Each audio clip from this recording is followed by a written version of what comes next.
So hello guys, आज हम लोग अपनी मॉडर्न हिस्ट्री की दूसरी सीरीज़ चालू करने जा रहे हैं, जिसमें हम लोग देखेंगे 1885 के बाद 1905 में बंगाल का जो विभाजन हुआ, क्यों हुआ, कैसे हुआ और क्या रीज़न थे इसके पीछे कि ब्रिटिश को उस समय के बंगाल को विभाजित करना पड़ा। तो चलिए स्टार्ट करते हैं। तो 1905 के दौरान उसमें बंगाल का जो लगभग टोटल पॉपुलेशन थी 7 करोड़ 20 लाख थी। ठीक है, उसमें से मेनली अभी प्रेजेंट के कौन कौन से स्टेट आते थे, जैसे कि बिहार, उड़ीसा और बंगाल। तो जैसे कि देखा गया कि जो उस समय की जो बंगाल थी, बंगाल प्रेसिडेंसी आप समझ सकते हैं, वहाँ देखा गया कि most of the intelligence, most of the intellectual people they were protesting against the British that majorly come from the Bengal. Bengal को उस समय का क्या था कि विविध तरह के ज्ञान से, विविध तरह के लोगों से, विविध तरह के व्यक्तित्व से संपन्न था। वो मोस्ट ऑफ द जितने भी आक्रोश की आवाज़ आती थी वो बंगाल से ही आती थी। तो उस समय ब्रिटिश ने एक अपनी famous policy divide and rule को अपनाया और देखा कि जो बंगाल है, बंगाल के ईस्टर्न और वेस्टर्न दोनों पार्ट में, जैसे कि ये बंगाल हो गया टोटल, बंगाल के वेस्टर्न पार्ट में मोस्टली हिंदू रहते थे और ईस्टर्न पार्ट में मोस्टली मुस्लिम मेजॉरिटी एरिया रहती थी। तो उन्होंने देखा कि अगर हम चाहें तो इन दोनों एरिया को अगर डिवाइड कर देंगे तो ये अपने में ही भिड़े रहेंगे।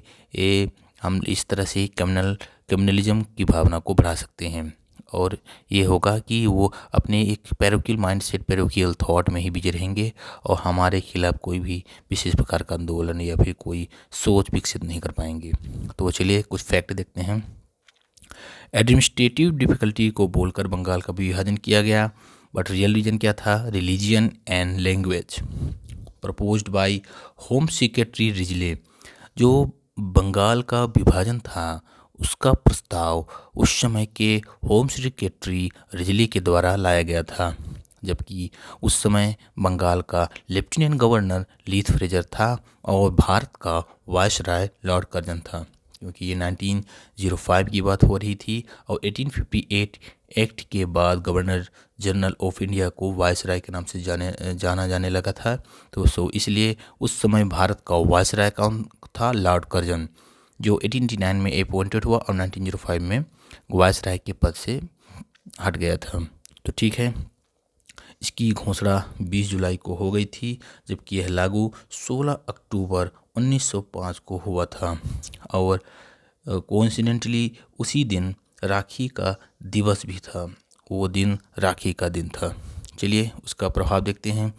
20 जुलाई की घोषणा के बाद, 20 जुलाई का जब अनाउंसमेंट हो गया, तब 7 अगस्त को स्वदेशी आंदोलन की शुरुआत हुई। स्वदेशी आंदोलन यानी कि सेल्फ सफिशिएंट, सेल्फ रिलायबल, इसलिए बोला गया कि उस समय जो भी मर्चेंट, चाहे कि साल्ट हो चाहे टेक्सटाइल हो, कुछ भी आता था वो ब्रिटिश से आता था मोस्टली। सो हम लोगों ने देखा है कि हम लोगों की जो ओरिजिनल लोकल इंडस्ट्रीज़ हैं उनको प्रमोट करने के लिए हमें क्या करना पड़ेगा? हमें जैसे बंगाल मिल्स, बंगाल टेक्सटाइल्स, इन सब को प्रमोट करने के लिए स्वदेशी आंदोलन हम लोग लाएंगे। स्वदेशी आंदोलन से ये भावना भी रहेगी कि हम एक हैं, हमें कोई किसी भी तरह का कोई भी विभाजन नहीं है। ठीक है, तो 7 अगस्त को स्वदेशी आंदोलन स्टार्ट हुआ। कहाँ से स्टार्ट हुआ? ये कलकत्ता के टाउन हॉल से स्टार्ट हुआ। 16 अक्टूबर को जो बंगाल विभाजन लागू हुआ, उस दिन शोक दिवस मनाया गया। रविंद्र टैगोर ने राखी दिवस मनाया। जैसे मैंने आपको बताया कि उस दिन राखी दिवस था, एक दूसरे के हाथों में राखियाँ बांध कर इस दिवस को मनाया गया। हिंदू मुस्लिम को एक माना गया। मैत्री दिवस मनाया गया। जन एकता दिवस मनाया गया। इसी समय रविंद्रनाथ टैगोर के द्वारा लिखा हुआ फेमस सॉन्ग अमार सोनार बांग्ला, जो आज बांग्लादेश का राष्ट्रगीत माना गया है। कांग्रेस ने अपने कलकत्ता अधिवेशन 1906 में, जो जिसकी अध्यक्षता दादा भाई नौरोजी कर रहे थे, उसमें प्रस्ताव लाया कि हम लोग स्वदेशी को स्वीकार करेंगे, बहिष्कार ब्रिटिश जो गुड्स थी उनका बहिष्कार करेंगे, राष्ट्रीय शिक्षा पर बल देंगे और स्वशासन पर बल देंगे। तो ये 4 बहुत महत्वपूर्ण पॉइंट पर उस समय की कांग्रेस ने अपने कलकत्ता के अधिवेशन 1906 में ये अपनाया था। ठीक है। लेकिन सबसे पहले स्वदेशी शब्द का प्रयोग कृष्ण कुमार दत्त ने अपनी पत्रिका संजीवनी में लगभग 3 जुलाई 1905 को किया गया था। बाद में इसी को जब स्वदेशी आंदोलन स्टार्ट हुआ तो जब टाउन हॉल में 7 अगस्त को, उसी समय इसको अपना लिया गया था। ठीक है, ये उस समय का बंगाल था 1905 से 1911 के बीच में। ये देखिए जो रेड वाला पार्ट दिख रहा है आपको, ये वेस्टर्न बंगाल था, मेजोरिटी हिंदूज, और जो ये वाला पार्ट था ईस्टर्न बंगाल। जैसे ये वाला एरिया उड़ीसा, बंगाल, अभी का बंगाल और बिहार पार्ट था। ये वाला पार्ट कौन सा था? चिटगांव, ढाका, राजशाही हिल्स डिवीजन एरिया और Tripura area, Malda and Assam area. ठीक है। एक्चुअली 1874 में जो ब्रिटिश के जो चीफ कमिश्नर थे ने, उन्होंने क्या किया था कि जो ये वाला रीजन था, जैसे कि मालदा और सिलहट असम वाला एरिया था, majority Bengali speaking area people होने के बावजूद भी इसको ईस्टर्न बंगाली में मिला लिया गया था। तो ये थोड़ा सा विवादास्पद चीज़ हो गई थी। एक निर्मम भूल गोखले के द्वारा कहा गया, और विभाजन हमारे ऊपर ब्रज की तरह गिरा है, इसे सुनील सुरेंद्रनाथ बनर्जी ने कहा था। मेनली जो नया प्रोविंस बनाया गया था वो कौन सा था? Eastern Bengal and Assam province, जिसमें से मेनली कौन कौन से आज के डिस्ट्रिक्ट या प्रोविंसेस थे, जैसे चिटगांग, ढाका, राजशाही डिवीजन्स जैसे त्रिपुरा वाला, Malda area and Assam area. ये सब area new province eastern Bengal and Assam province में इंक्लूडेड थे। ठीक है। उस समय जो इसकी लगभग पॉपुलेशन थी वो 14.5 मिलियन पॉपुलेशन को सेपरेट कर दिया गया था। ठीक है। सो नेक्स्ट देखते हैं ये पार्टीशन का एंड कैसे हुआ। ठीक है। हम लोगों ने देखा कि जैसे ही 16 अक्टूबर 1905 को जैसे ही बंगाल पार्टीशन लागू हुआ, उसके बाद 7 अगस्त को कलकत्ता के टाउन हॉल में स्वदेशी आंदोलन स्टार्ट हो गया। और उस स्वदेशी आंदोलन के कारण this kind of partition scheme faced strong opposition through press campaigns, public meetings and petitions, जो मोस्टली कलकत्ता के टाउन हॉल से स्टार्ट हुआ था। ठीक है। और इसमें से मेनली जो नाम आता था रविन्द्रनाथ टैगोर प्लस रामेंद्र सुनंद त्रिवेदी आता था। ठीक है। इसके अलावा जो था तो जो नेशनलिस्ट थे उनका कैसे इसमें योगदान था। एजुकेशन में देखा जाए तो उस समय 1905 में उस समय जो चीफ सेक्रेटरी था बंगाल का, क्या नाम था उसका? कैडिलिन ने एक सर्कुलर पास किया कि स्टूडेंट्स की पिकेटिंग जो होगी वो बंद हो जाएगी, वो थ्रेट होगा, मतलब एक तरह से वो गुनाह माना जाएगा। अगर कोई स्टूडेंट पिकेट कर रहा है तो वो गुनाह माना जाएगा। तो इस तरह से ये भी एक तरह से उनके लिए एक फ्यूल का काम किया था उस समय के नेशनलिस्ट के लिए। तो उन्होंने एजुकेशन के डिपार्टमेंट में Bengal technical institute, Bengal national college आज की स्थापना की। जैसे बंगाल नेशनल कॉलेज की जो स्थापना की उस समय 1906 में अरबिंदो जो घोष थे उस समय उसके प्रिंसिपल थे। सो इस तरह से बहुत सारे शिक्षा के क्षेत्र में और क्षेत्र में नेशनलिस्ट ने अपना योगदान दिया था। उसको आगे हम देखते हैं। पहले देखते हैं कि जो ये पार्टीशन हुआ था इसका एंड कैसे हुआ, इंडो पार्टीशन। तो आप लोगों ने देखा स्वदेशी मूवमेंट स्टार्ट हुआ तो उसका प्रभाव पड़ा। उन्होंने उस समय के ब्रिटिश ने देखा कि हम लोगों ने जिस पॉलिसी के लिए इसको लाए थे, ये कि डिवाइड एंड रूल के लिए, ये तो उल्टा हो रहा है।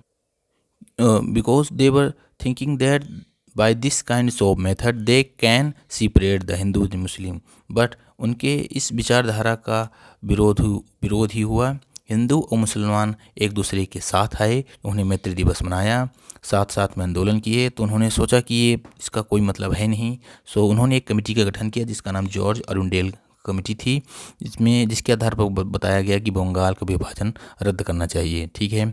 उसके बाद फिर दिसंबर 1911 में दिल्ली दरबार हुआ। उस समय ब्रिटिश के सम्राट जो थे जॉर्ज पंचम और रानी मेरी आई, जिन्होंने कुछ महत्वपूर्ण निर्णय लिए। उसमें से एक था कि कलकत्ता से दिल्ली को, जो हमारी राजधानी थी उस समय की, कलकत्ता से दिल्ली के लिए ट्रांसफ़र, उसके साथ साथ बंगाल के विभाजन को, एनिबिलिशन ऑफ पार्टीशन ऑफ बंगाल।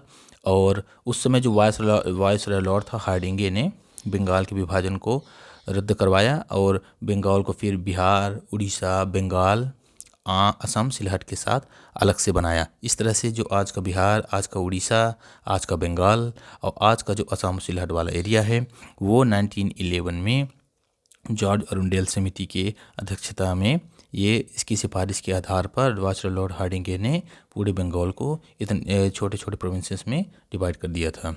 और जो हमारी कैपिटल थी कलकत्ता से दिल्ली 1912 में शिफ्ट हो गई। ठीक है, अब कुछ जो मेन स्वदेशी आंदोलन था उसको भारत के उस समय भारत के अलग अलग कोनों में किसने कहाँ विकास किया इसको देखते हैं। जैसे कि आंध्र प्रदेश वाले इलाकों में इस आंदोलन को वंदे मातरम के नाम से जाना गया। ब्रिटिश पत्रकार H.N. नोबिन्सन ने the new spirit of India में इसके बारे में वर्णन किया था। अगस्त 1906 में गुरदास बनर्जी ने राष्ट्रीय शिक्षा परिषद यानी नेशनल एजुकेशनल काउंसिल की स्थापना की। और कुछ रीजनल एरिया में जैसे तिलक ने इसको मुंबई में प्रमोट किया, लाला लाजपत राय ने इसको पंजाब में प्रमोट किया, सैयद हैदर रजा ने दिल्ली में और चिदम्बर पिल्लई ने इसको मद्रास में आंदोलन को आगे बढ़ाया था। ठीक है, कुछ अप्रोचेस थे नेशनलिस्ट की, जैसे कि मॉडर्न लीडर्स ने आलोचना की थी, जबकि नॉर्मल आलोचना की थी, जबकि एक्सट्रीमिस्ट लोग चाहते थे कि नहीं नहीं अब डायरेक्ट एक्शन होना चाहिए, ये हमारे देश के टुकड़े में बांटने की कोशिश कर रहे हैं। But the moderate people were thinking rational, they had the tools to convince the Britishers by petition, by plea and by appeal. So that make a differences between the moderate and extremists. So what were the consequences of this? 1907 Surat split of Congress, the moderate versus extremist. ठीक है, education वाला मैंने बताया आपको एक 1905 में ये students picketing में भाग लेंगे तो उनको झेलना पड़ेगा कि ये गुनाह है सरकार के खिलाफ की आवाज़ है। कुछ स्वदेशी कॉलेज भी, Bengal technical institute, Bengal national college, principal Aurobindo Ghosh, ये हम लोगों ने देख चुके हैं। कुछ उस समय की कुछ जर्नल्स थे और कुछ मैगजीन्स थी जो जिन्होंने क्या बंगाल पार्टीशन के बारे में डिटेल में बताया था कि कैसे ये भारत की एकता और अक्षुण्णता को विभाजित कर रही है और क्या है इसमें। उन्होंने उस समय के भारत के लोगों के प्रति कैसे राष्ट्रीयता की भावना को जगाया था। So what was them the first one, the Dawn Society, the Anti Circular Society, Swadesh Bandhab, व्रती, अनुशीलन और साधना समिति। ठीक है, इसके अलावा कुछ फेमस मैगजीन्स पीरियडिकल्स में हम लोग देख सकते हैं। जैसे एक था न्यू इंडिया जो बिपिन चंद्र के द्वारा लिखा गया। एक था वंदे मातरम जो अरविंदो घोष के द्वारा एडिटेड किया गया। और एक था संध्या ये ब्रह्मदेव उपाध्याय के द्वारा एडिटेड है। और एक था युगांतर जो बहुत ही फेमस है, जिसे भूपेंद्र नाथ दत्त के द्वारा एडिट किया गया था। सो ये कुछ इम्पोर्टेंट वो थी जर्नल से मैगजीन थी। उसी समय एक और इम्पोर्टेंट घटना होती है जिसका नाम था मुस्लिम लीग का गठन होता है। उस समय के आगा खां और सलीमुल्लाह खां, ये ढाका के राजा, यहाँ बांग्लादेश के ढाका का राजा था। इन्होंने 1906 में उस समय वहाँ जिन्ना किससे मुलाकात की थी। उस समय लॉर्ड कर्जन और अन्य लोगों से मुलाकात की और मीटिंग में बताया गया कि हम लोग अपना एक अलग सा ऑर्गेनाइजेशन बनाना चाहते हैं जो मोस्टली मुस्लिम लीग के नाम से अभी जानी जाती है। इसकी स्थापना 1906 में हुई थी। आगा खां और सलीमुल्लाह खां इसके मेन प्रवर्तक थे। हेडक्वार्टर जो था इसका तो वो लखनऊ में था और फर्स्ट सेशन जो मनाया गया था वो कराची 1907 में मनाया था। जो हम लोग नेक्स्ट वीडियो में स्टार्ट करेंगे कांग्रेस का विभाजन कैसे हुआ 1907 में, इसके पीछे की स्टोरी क्या है, why Rashbehari was chosen by the moderator and why not the Lala Lajpat Rai और the Tilak was appointed as a president of Congress and what were the repercussions of the split of Congress। ठीक है, सो चलिए नेक्स्ट वीडियो मिलते हैं। Thank you guys.